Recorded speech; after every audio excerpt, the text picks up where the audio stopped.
Kenapa orang yang mati sakit katanya meninggal belakangan lagi meninggalnya kok masuk surga duluan? Dilaporkanlah si Tolha ini ke Rasulullah Sallallahu Alaihi Wasallam. Rasul senyum aja kan, terus dipanggil lah Tolha, suruh ceritain mimpinya, bahwasanya dia ketemu dengan sahabat begini-begini, terus sahabat yang mati meninggal sakit itu dipanggil duluan masuk surga, sahabat yang mati syahid ini belakangan. Ada apa ini? Kata Rasul, laqad sadaqta, benar yang diucapkan oleh Tolha. Hah? Kok bisa wahai Rasulullah? Kata Rasul, apakah si fulan yang meninggal belakangan ini mendapatkan Ramadan di sisinya?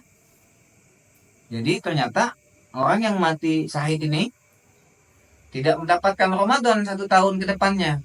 Nah, yang meninggal mati sakit ini meninggalnya setelah menjalankan ibadah suci Ramadan. Masya Allah, Masya Allah, Bapak Ibu.